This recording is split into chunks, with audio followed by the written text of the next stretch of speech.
Hello everyone, welcome to Sanmark classes. 15ನೇ ಪ್ರಶ್ನೆ, ಪ್ರಾಚೀನ ಭಾರತದ ನಾಗರಿಕತೆಗಳು ಎನ್ನುವಂತಹ ಚಾಪ್ಟರ್ ಇಂದ ಸಿಂಧೂ ಸರಸ್ವತಿ ನಾಗರಿಕತೆಯ ಕುರುಹುಗಳು ಹೆಚ್ಚಾಗಿ ಯಾವ ನೆಲೆಯಲ್ಲಿ ಕಂಡು ಬಂದಿವೆ?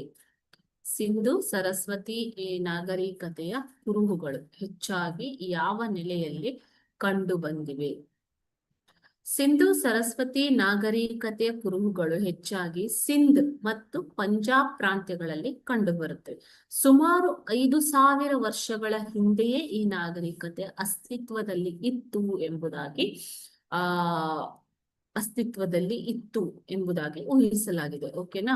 ಸೊ ಈ ನಾಗರಿಕತೆಯ ಉಗಮ ಮತ್ತು ವಿಕಾಸ ಕಾಲ ಬಹಳ ಅತ್ಯಂತ ಕುತೂಹಲಕಾರಿಯಾಗಿದೆ. ಇಲ್ಲಿ ಪ್ರಾಣಿ ಸಾಕಾಣಿಕೆ, ಬದುಕುತ್ತಿದ್ದ ಸಮುದಾಯಗಳು, ಅಲೆಮಾರಿ ಜನಾಂಗಗಳು ಸ್ಥಿರ ಬದುಕನ್ನ ಹೇಗೆ ಕಟ್ಟಿಕೊಂಡ್ರು ಎಂಬುದರ ಮೇಲೆ ಇಂಥದ್ದೊಂದು ನಾಗರಿಕತೆಯನ್ನ ಸುಮಾರು 5,000 ವರ್ಷಗಳ ಹಿಂದೆ ಅಸ್ತಿತ್ವದಲ್ಲಿ ಇತ್ತು ಎಂಬುದಾಗಿ ಊಹಿಸಬಹುದಾಗಿದೆ. ಓಕೆ, ಸೊ ಇವುಗಳ ಕುರುಹು ಎಲ್ಲಿ ಕಂಡು ಬರುತ್ತೆ ಹೆಚ್ಚಾಗಿ ಅಂತಂದ್ರೆ ಸಿಂಧ್ ಮತ್ತು ಪಂಜಾಬ್ ಪ್ರಾಂತ್ಯಗಳಲ್ಲಿ ಹೆಚ್ಚಾಗಿ ಕಂಡು ಬರುತ್ತದೆ.